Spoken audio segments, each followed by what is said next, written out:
Bien, pues muy buenas noches aquí a nuestra Escuela Apostólica y Profética, Cima de Águilas. Estamos aquí Buenas noches. juntos con un hermoso grupo. Soy Javier Hermoso, Rocío, aquí estamos y hemos venido hablando de los periodos en donde hubo mucho profetismo en Israel y quedó grabado en el libro de libros, que es la Biblia, todo este profetismo. Y llegamos a los profetas post-exílicos. ¿Qué significa esto? Los profetas que dan una palabra al pueblo después de haber sido exiliados, capturados, prisioneros por 70 años entre Babilonia y Asiria, iban de acá para allá, de allá para acá, y el rey Ciro da la orden, ¿verdad?, de que regresaran 150 años antes, incluso por nombres, todavía ni nacía ni se conocía. 150 años antes, el profeta Isaías lo declaró, lo dejó en uno de sus escritos, de que el rey Ciro era siervo de Dios y estaba designado para bendecir a su pueblo. Se dice que cuando Ciro eh, leyó esa profecía, fue tal el impacto en su alma, en su vida, que hasta por nombre, sin conocerlo, sin todavía nacer siquiera, Dios ya lo conocía como su siervo y soltó al pueblo de Israel.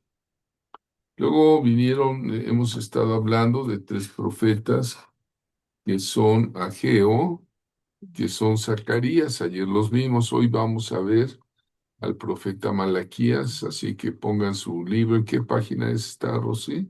Sí, página 153. Página 153 del manual Hombres y Mujeres del Espíritu. Tengo algunos ejemplares impresos del manual Hombres y Mujeres, quizá unos 15 ejemplares. Si alguien lo quiere o lo desea, pues nada más me dice y se lo mandamos. Bueno, entramos en materia.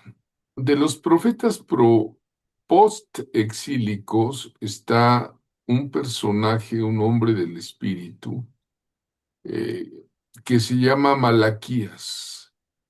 Malak en hebreo, Malak significa el ángel.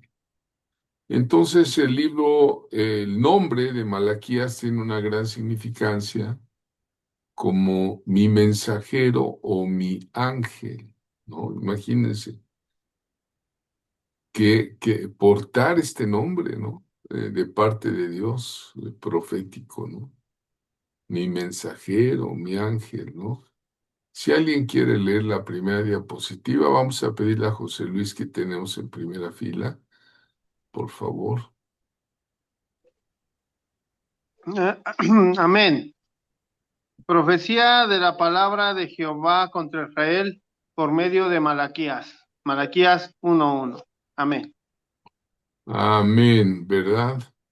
Eh, Fíjate cómo empieza, dice contra Israel, no dice a favor de Israel, ¿no? ¿Por qué? Porque nos encontramos con un pueblo, pues, desobediente a Dios. Qué bonita está esa foto. No sé si ya seguramente ha de ser editada. Ya es una foto antigua de la Jerusalén antigua. La muralla está al frente, la puerta del Mesías. Sin duda está ahí Monte Sión. Si usted logra ver en la diapositiva una cúpula de oro, es Monte Sión. Ese es realmente Monte Sión, el monte donde iba Sacrificio.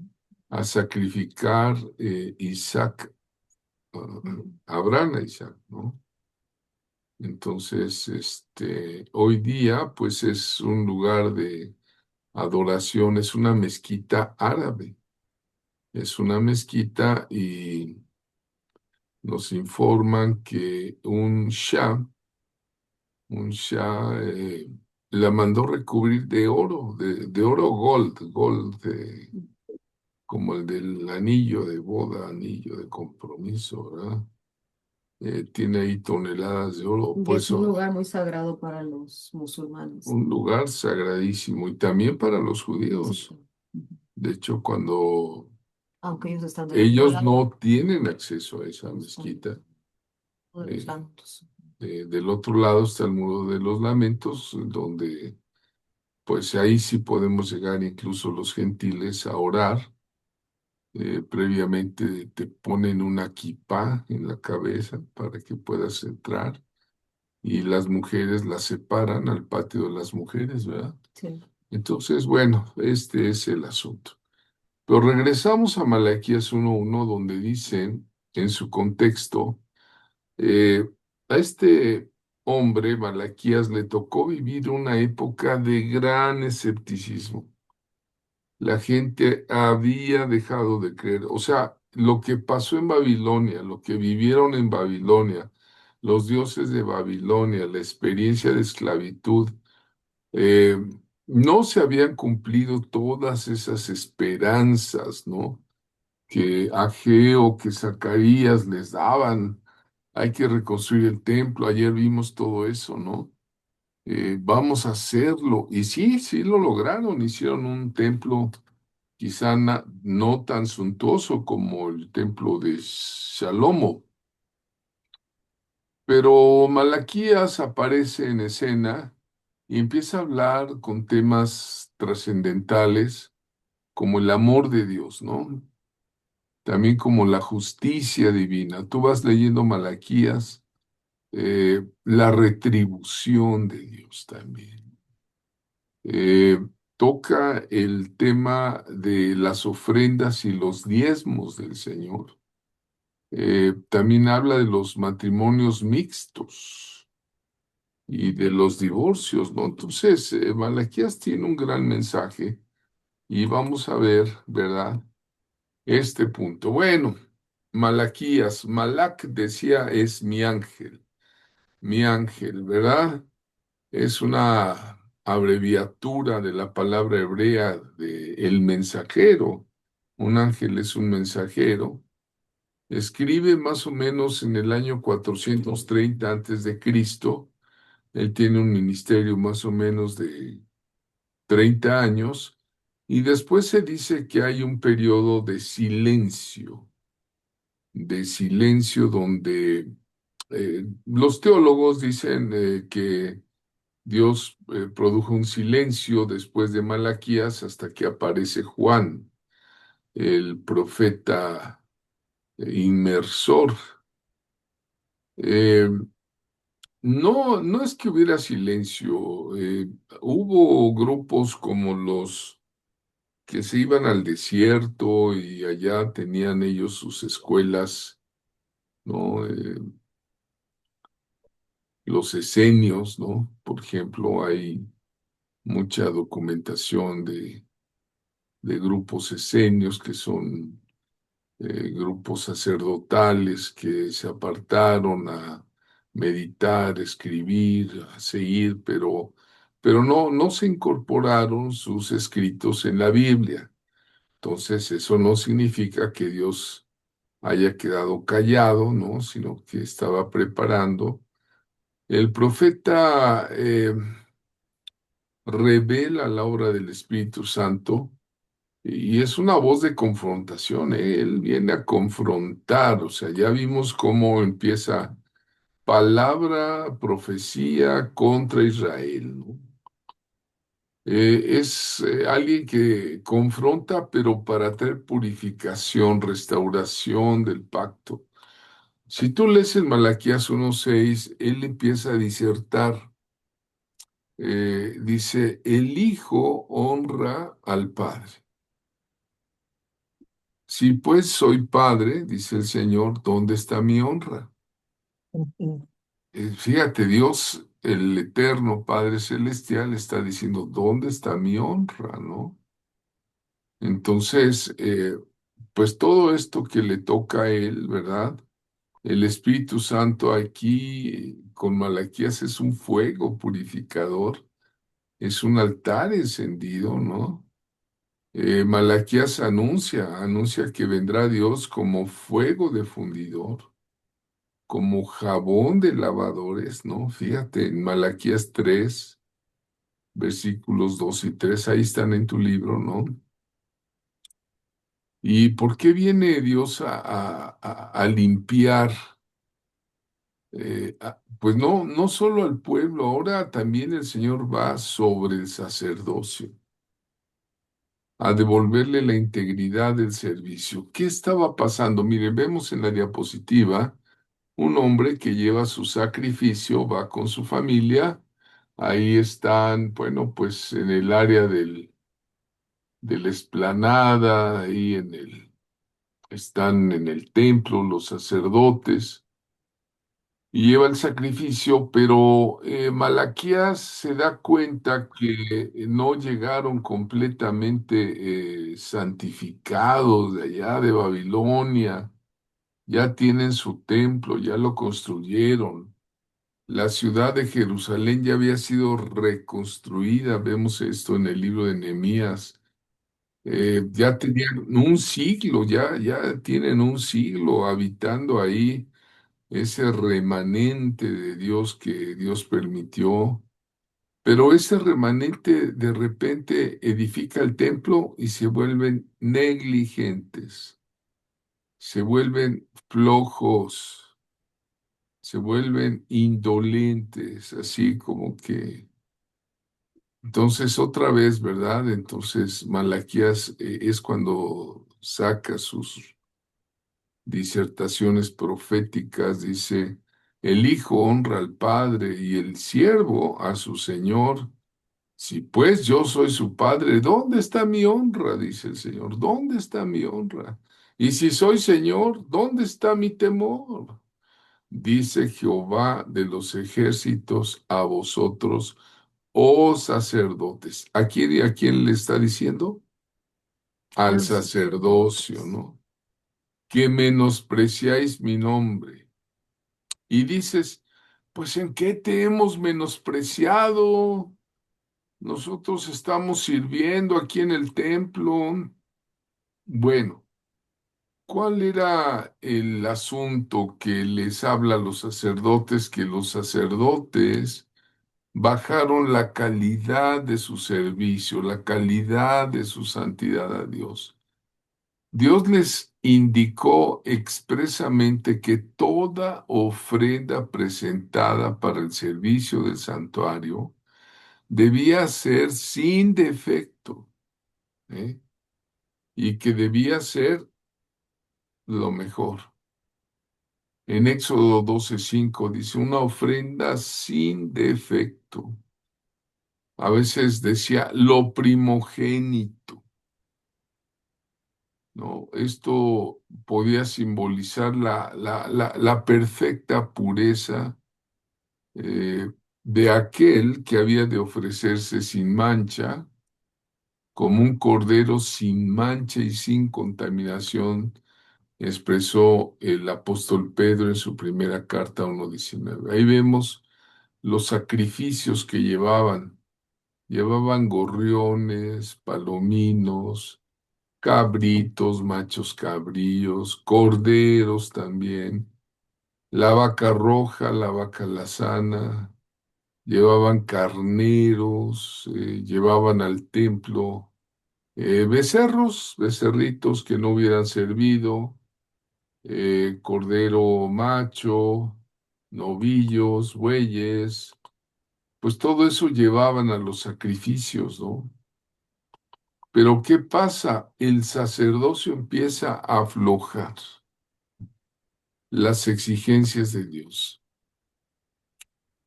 Y el pueblo, pues si no me dicen, no me Si exigen, los sacerdotes eran ejemplo, pues el no, pueblo. pues no diezmo, diezmo cuando quiera, o doy, lo peor, ¿verdad? Es tanto que dice Malaquías 1:7 y 8 ahí está en tu libro, ¿no? ¿En qué ofreciste sobre mi altar pan inmundo? y dijiste, ¿en qué te hemos deshonrado? Clásico de todo ser humano, ¿verdad? Desde los días de Adán, poner la excusa, ¿no? Adán puso una excusa. ¿Qué le dijo Adán a Dios? La mujer que tú me diste, tú me la diste, tú. Ella me engañó, ella no. Fíjate nada más. ¿A quién estaba acusando realmente? Adiós. Al Creador. Y de paso, pues se lleva a la mujer, lo que no salpica mancha, ¿no? Entonces, vamos a ver qué pasa después del retorno de un siglo. El desánimo estaba ya en el pueblo, renacían los antiguos pecados, se trajeron algunas cositas de allá de Babilonia, y entonces el libro de Malaquías viene a traer denuncia, ¿no? Al sacerdocio, al gobierno, y mire cómo dice Malaquías 1:7-8. ¿En qué te hemos deshonrado? Decía el sacerdocio.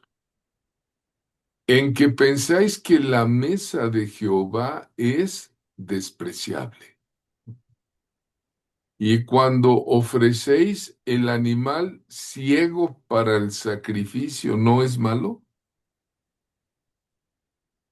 Asimismo, cuando ofrecéis el cojo o el enfermo, ¿no es malo? Preséntalo pues a tu príncipe. ¿Acaso se agradará de ti o le será acepto? Dice Jehová de los ejércitos. Pues así estaba el pueblo, ¿verdad? Por ejemplo, estaba ahí entre su ganado ¿qué te gusta? Un cordero tuerto o cojo perniquebrado. Dice, ese es el que hay que llevar al templo, ándale, vamos a llevarlo ahí, al sacrificio. Y Dios decía, no, tu ofrenda debe ser sin defecto. Entonces eso pasa mucho también en la cristiandad, ¿no? Incluso hay disertaciones muy serias hoy día con los youtubers y todo que dicen, el diezmo ya no es para este pueblo, ya estamos bajo la gracia, así. Pues yo no creo, yo creo que sí, el diezmo es permanente, Jesús lo dijo. Mm. Como me Jes- estoy acordando que en alguna ocasión en la iglesia, ya hace muchos años, alguien ofrendó un billete de 200 pesos y era un billete falso. Entonces, pues sí, me acuerdo que los que contaron las ofrendas, los que contaban las ofrendas nos dijeron, ¿no? Es que dieron un billete de a 200 falso. Y sí se veía luego, luego. O a veces daban sobres, porque dábamos a todos, les repartíamos un sobre, y a veces los daban vacíos, ¿no? O sea, como que hacían que daban, pero no daban. Entonces, como que estos son patrones que se han repetido, pues, en diferentes épocas. No solo en los días de Malaquías, ¿no? Nosotros que trabajamos con, pues, iglesias de 70 familias, 50 familias, algo así. A veces pedíamos, solicitamos, ¿no? Vamos a armar la iglesia, vamos a amueblarla, ponerla bonita. Y sí, la gente traía, pero dice, bueno, yo traje estos sartenes. Y traían los sartenes destartalados, quemados, doblados. Yo tengo una estufa. Pues sí, pero había que mandarla a arreglar, ¿no? Porque tenía fuga la estufa. O sea, dan lo peor. Entonces, yo tuve que decirles, hermanos, ya no traigan tanta ofrenda. Ojalá y así les hubiera dicho Moisés, ¿verdad? Cuando edificó el tabernáculo que traían oro, plata Pero ahí sí era oro y plata y era tal la generosidad del pueblo que Moisés les dijo, ya no, ya es más que suficiente. Estábamos muy bendecidos. No, aquí era inverso. Traían lo que les sobraba de su casa, lo que ya querían deshacerse de él, a la iglesia del Señor. Ay, ay, ay, ay, ay. Bueno, Malaquías trata ese tema, ¿no? Yo no sé si tú estás diezmando o no en tu iglesia, o a tu mentor, a tu cobertura, no lo sé. Yo no vengo aquí a despelucarlos, ni a pedirles su diezmo, ni a decirles, no, el diezmo es voluntario y se da donde Dios manda, ¿verdad? Donde está el alimento, donde está la buena tierra, ¿no? El diezmo trata el 10%, pero algunos dicen, no, no, no, no, espérate, espérate, el diezmo es según la ley. Mira, el diezmo se daba antes de la ley. Te invito a que leas la vida de Abraham. Todavía ni había nacido el nieto Jacob, ni el bisnieto Leví. Leví es el sacerdocio. A Leví se le permitió recoger los diezmos, pero ya Abraham daba los diezmos. ¿A quién se los dio? A Melquisedec, ¿A quién, Rosy? al sacerdote Melquisedec. Al sacerdote Melquisedec. El sacerdocio de Melquisedec el domingo hice la presentación del libro El sacerdocio de Melquisedec de mi hermano Carlos Gordillo, un excelente libro. El sacerdocio de Melquisedec es el sacerdocio de Jesucristo. Ese, y quiero decirte, no quiero sorprenderte, pero ese es mi sacerdocio. Si yo tengo una representación sacerdotal como siervo de Dios, mi sacerdocio es según el orden de Melquisedec. Yo, Javier Hermoso, no soy levita. Discúlpame, yo no sé si algunos pastores dicen es que yo soy levita. Bueno, pues, cada quien su vida, cada quien su sacerdocio, ¿no? Bueno, con todo respeto, ¿verdad? El mensaje del diezmo en el libro de Malaquías trae un principio espiritual, honrar a Dios con nuestros bienes. Es una expresión de confianza, de fidelidad. Pues, ¿cómo que le mandas lo que quieres? Dices que diezmas, pero pues no diezmas, ¿no? De ahí le das el moche. ¿A poco no le das el moche a Dios? No, pues no, no se vale. Si el Señor dice mío es el oro, mío es la plata, pues es de Él, ¿no? Es más, el Señor no, a ver, ¿es dueño del diezmo, el Señor? Sí. Sí. ¿Es dueño de las otras 9 partes? Pues también, también, o sea, nos deja las 9 partes, pero en bendición, ¿verdad?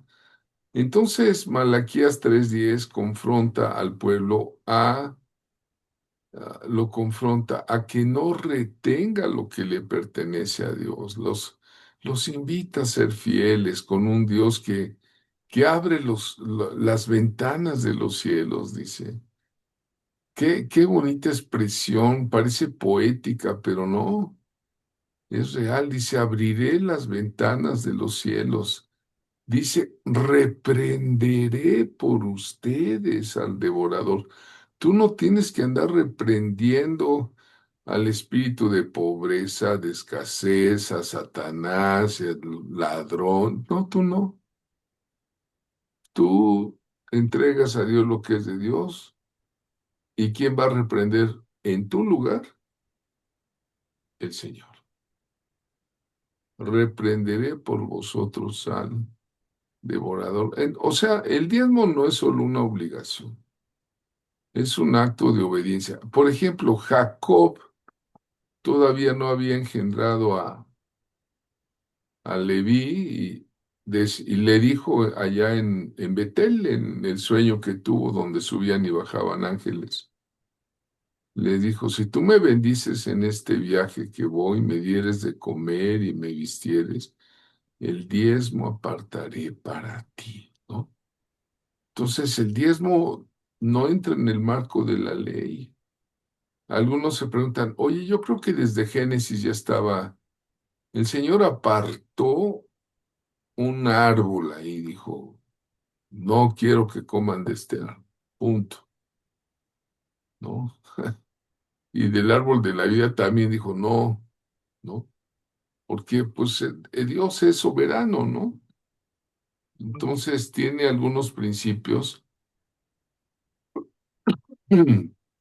y de repente debemos de dejar de tener ese miedo a diezmar, a dar a Dios lo que es de Dios. Jesús, Jesús, el Señor bendito que entregó, pues alguien dijo hasta la última gota de su sangre por amor a nosotros.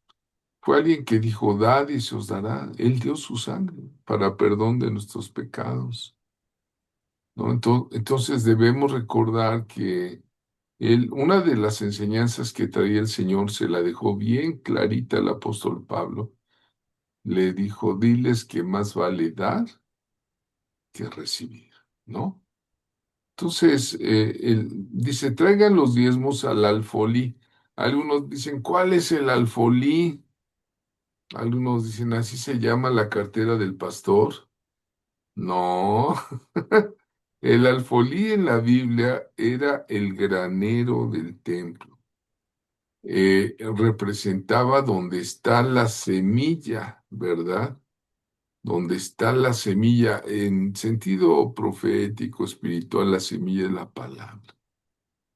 Donde está se guardaban los granos, otros alimentos, y los sacerdotes les estaba permitido vivir de esas donaciones. Sí podían comer de esos donativos, ¿no? Entonces, a ver, ¿alguien quiere leer esta diapositiva de Malaquías 3, 10, 12? Dice, traed Yo. todos los días al alfolí y hay alimento en mi casa. Y probadme ahora en esto, dice Jehová de los ejércitos. Si no, os abriré las ventanas de los cielos y derramaré sobre vosotros bendición hasta que sobreabunde. Malaquías Wow, 3:10. hasta que haya más que suficiente. Esa es. Y Dios, imagínate, es la única parte, creo yo, no he encontrado otra parte con claridad, donde Dios permite que la criatura, que somos nosotros creados, a imagen dice, probemos a nuestro creador, ¿verdad? ¿Cómo?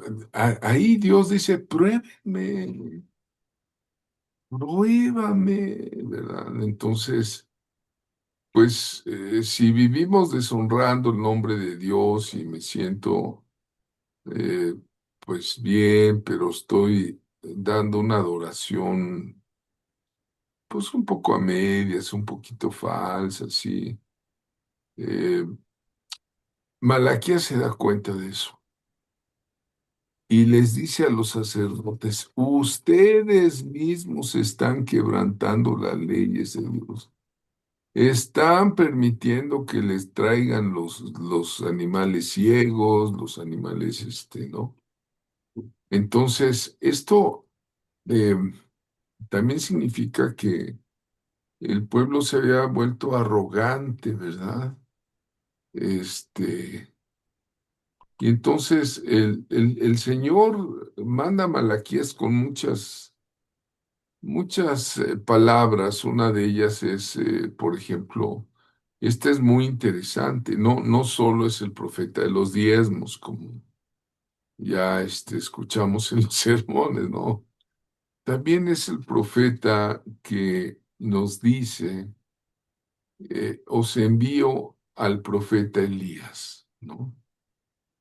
Aquí habla del profetismo, ¿no? Dice, antes de que venga el día de Jehová grande y terrible. El día de Jehová, es decir, la venida segunda del Señor, no crean que va a ser muy agradable. Todos los profetas, Daniel, varios decían. Joel, por ejemplo, dice, va a ser grande y terrible. Pero él dice, antes de que venga ese día, va a empezar a haber un milagro que la sociedad de hoy día, todas las sociedades lo necesitan. Ah, Él hará volver. ¿Qué es volver? Como está ese padre abrazando al hijo, dice, Él hará volver el corazón de los padres hacia los hijos y el corazón de los hijos A los hacia padres. los padres. No sea que yo venga y hiera la tierra con maldición. Punto. ¿Cómo termina el Antiguo Testamento? ¿Con qué palabra? Maldición. Punto. Así termina el Antiguo Testamento.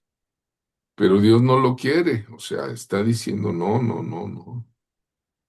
Primero el milagro de los padres hacia los hijos y luego el de los hijos hacia los padres. Una vez alguien me preguntó, bueno,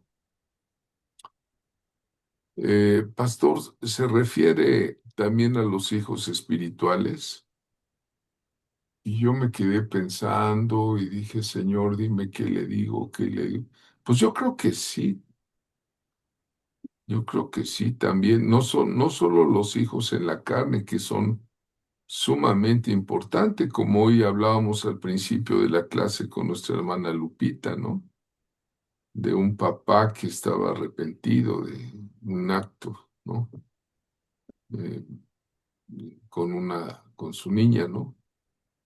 Eh, bueno, omito eso, pero no solo son los hijos carne de nuestra carne, hueso de nuestros huesos, engendrados del vientre de nuestras esposas, no, también pueden ser los hijos espirituales. Entonces, aquí está diciendo que Dios va a enviar un profeta semejante a Elías. ¿Quién era ese semejante? Elías y Juan el Bautista.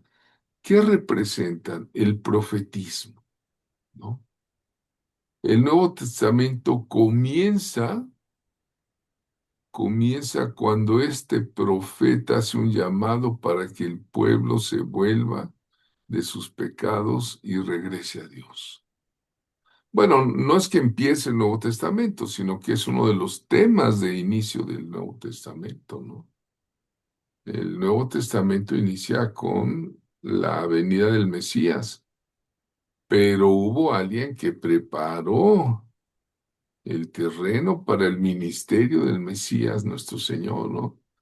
Entonces, Malaquías confronta, afirma el valor del compromiso. Ahí estoy yo un poco más gordito hace unos años. Estoy, y el profeta Heikki también tenía un poquito más de pelo, ¿no? Pues ya hace varios años, ¿verdad? Bueno, esa profecía me gustó mucho porque Heikki empezó a describirme el manto, ¿verdad? El manto profético que Dios me daba y me lo describía con bordados y los hilos y colores y todo. Ay, no, fue impactante, pero qué bueno es estar ahí entre profetas, ¿no? Pero regreso al tema. Malaquías confronta, afirma el valor del compromiso con Dios, ¿no? El pueblo había regresado ya de Babilonia, ya tenían 100 años. Dios ya estaba preparando camino para en que te gusta, unas 6, 7 generaciones vendría el Mesías. Pero el pueblo andaba en su hipocresía, en su negligencia, y pues eso iba a tener consecuencias devastadoras, ¿no? Entonces, el punto principal era eh, regresar a la palabra. Después del profeta Malaquías hubo 420 años que te gusta, antes de la venida de el profeta Juan el Bautista. Juan el Bautista representa el último de los profetas del Antiguo Testamento, pero también el precursor del profeta de profetas, que es nuestro amado Señor Jesucristo, ¿no?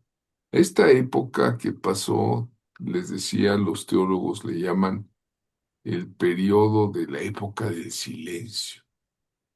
Pero si hoy dijéramos, bueno, Dios se mantiene callado, pues no, te repito, otros grupos que se apartaron al desierto, encontraron recientemente en unas cuevas en Qumran allá por el Mar Muerto, ahí donde van a hacer el festival los señores del LGTB y más, ahí en Sodoma y Gomorra en junio, los primeros 4 días de junio van a ser una locura ahí en Sodoma y Gomorra. Es una desobediencia a Dios, sin Una duda, afrenta. una afrenta, ¿no? A Dios, ¿no? Del lobby LGTB.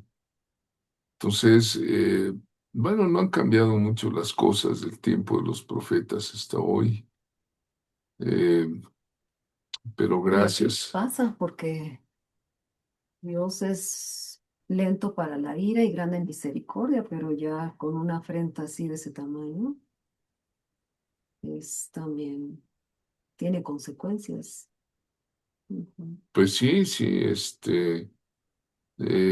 ya que toqué ese tema, estoy convencido que se está abriendo un portal satánico, diabólico del infierno.